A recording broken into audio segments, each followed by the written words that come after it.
want to share with you something that'll help you sound better when you play melodies and melodic phrases. And what I'm talking about here are thirds for melodies and melodic phrases. Now, thirds are just intervals, okay? And intervals are just the distance between notes. Now, different intervals have different characteristics. In other words, thirds sound different than sixth intervals and fourth and fifth intervals. So they have their own characteristics. Now, what I'm talking about here are diatonic thirds. Now, diatonic just means in the key. So if I'm harmonizing notes with diatonic thirds in the key of C, that means the notes that I'm harmonizing with are going to be in the key of C. Okay, and we're going to talk about two different types of thirds. We're going to be talking about major thirds and minor thirds. Okay, so here we have the key of C major, C, D, E, F, G, A, B. And what we're going to do is we're going to build some thirds and use these 7 different notes as our melody or our melodic phrase. Okay, so here we have C, and we're going to build a third on top of this. Now, a major third is one of which you have a bottom note and you have a top note, and they're separated by 3 keys. Now, it doesn't matter if the keys are black or white. It doesn't matter what combination of those are. So if I have a C here and I want a major third above it, I'm going to have 3 keys between them. So here we have C, here's C sharp, here's D, and here's, let's just call this E flat. So our major third above C would be E. Now, so if I have a D as my bottom note and I want a minor interval, I'm going to have a D and I'm going to have 2 notes between this bottom note and the top note. So I have E flat here, E here, and my note above it, my minor third, would be an F. So that's really a very simple formula. Now here is how we're going to harmonize these 7 different notes in the key of C major, but we're going to put the intervals below them. So here we have a C, and let me add this by saying the key of C major is the only major key in which you can actually do this, because it's all white notes, and it's very simple because all you have to do is take the note above it, the note below it, you skip it, and to get your third interval, you play the very next note. So here we have C, we're skipping B with A. So C is harmonized with A. Above it, we have a D, and we're going to skip C and play B. So we have D harmonized with B. Here we have E. We're skipping D and harmonizing that with C. You see what's happening here. All we're doing is just skipping a note. And then above that, here we have F harmonized with D, G harmonized with E, A harmonized with F, and then last of all, we have a B harmonized with a G. Now, there's a very simple pattern, and this works in every key. It's just the key of C is the easiest key to visualize. So it's really easier to see this in key of C than any other, but there's a pattern here that works in every key. And this diatonic pattern is a pattern of third intervals, and it goes like this: minor, minor, major, minor, minor, major, major. And don't worry too much right now about trying to memorize that pattern, because you're going to see that as you interact with thirds on the keyboard. So let's take a look at these thirds on the keyboard, and let me show you how simple they are to play, especially in the key of C major. Okay, so here's C major, and we're going to look at major and minor thirds to harmonize these notes. So here's the key of C major. Okay, 1, 2, 3, 4, 5, 6, 7, back to 1. So if we have a C here and we want to harmonize that with a third, well, we're going to, just like I just showed you, we're going to skip B and play A. Okay, all right, on to D. Now listen to these tones. Listen to these thirds.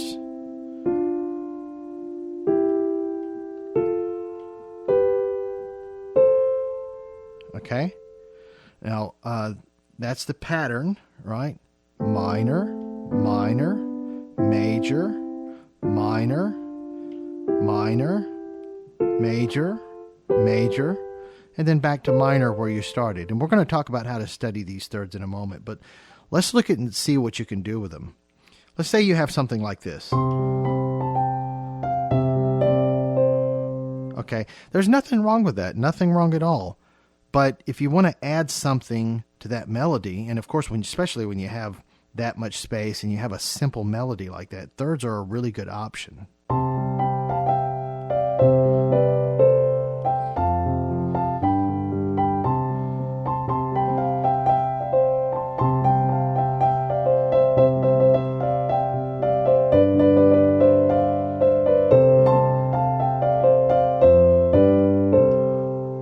Okay, and I played the whole thing with thirds, which you wouldn't necessarily do because, you know, thirds are an option that you add in with other tones that you're going to play under the melody. Here's an example of a song that you can play with thirds as well as other tones.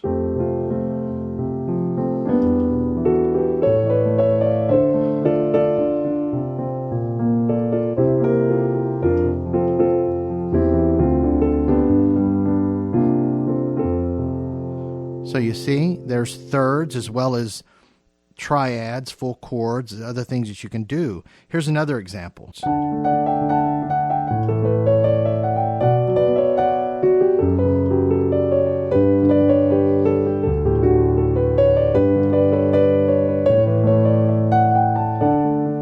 right, you've got basic, you know, single note melodies, but thirds are added into it, okay? What if you have a melody like this?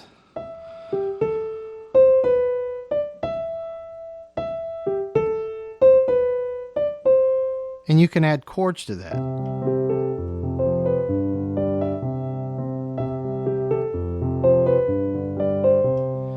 And how nice is it to be able to add thirds?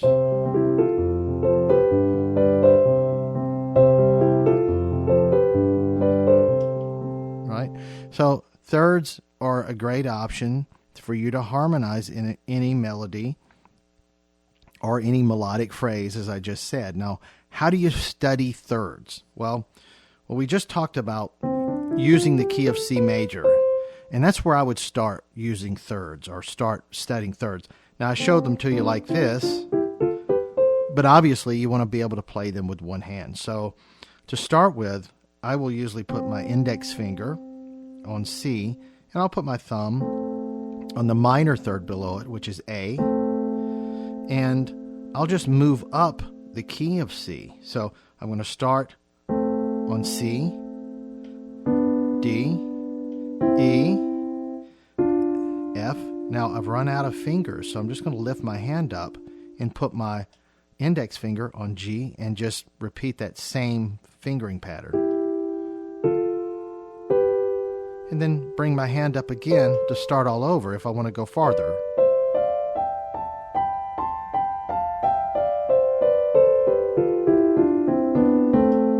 Okay? Now, if you're starting, or if you're, let's just say that you don't quite have that dexterity, well, just start with the first two tones. What you're doing is you're developing that kinesthetic sense and that kinesthetic ability with those fingers, and you're familiarizing your hand with thirds. And after you go beyond two tones, go to three tones.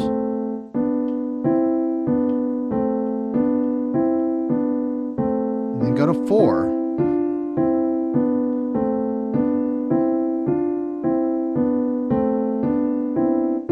And then go to five, and you can just go all the way to the end from there. And you don't have to start all over again. You can just play the C with your pinky this time and play the A with your middle third if you're not going to go any higher.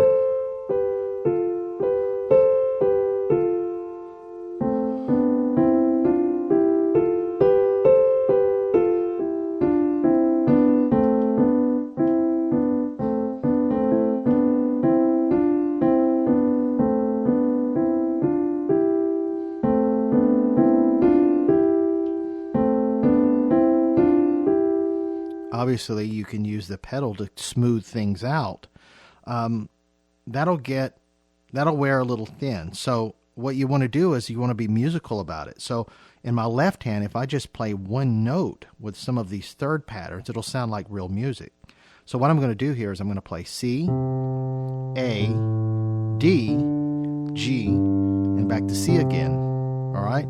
If you know anything about the number system, you know that's a 1, 6, 2, 5, one pattern, or chord progression rather. So let's just do these two minor thirds here. Excuse me. These two minor thirds from C to D. And let's just play just two beats. 1, 2.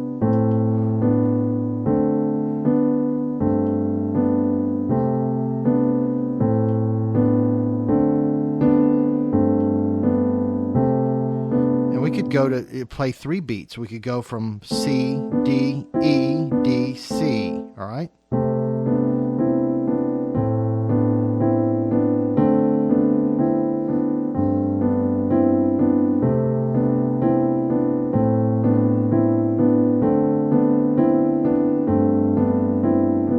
And then go to the fourth, or go to the F.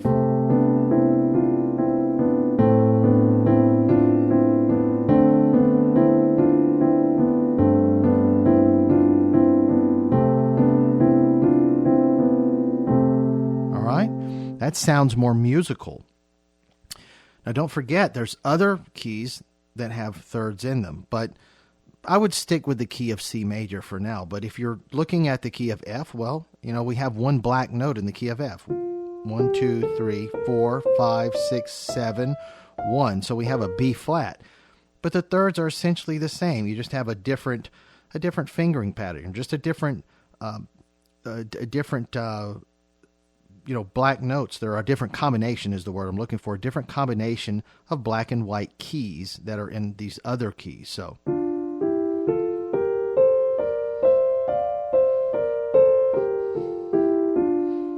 okay, the key of G.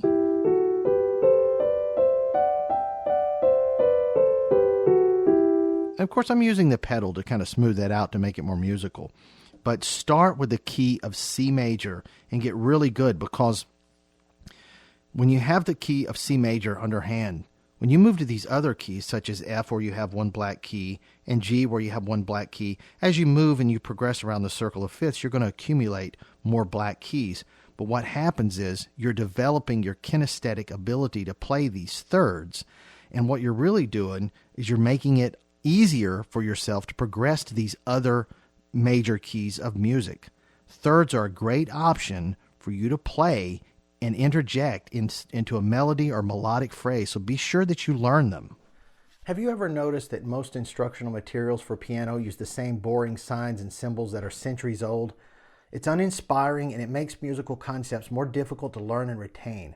I want to send you this free instructional guide that has colorful tools and illustrations to make it easier and more fun for you to play music at your piano or keyboard. Just click the link in the description and I'll send it to you.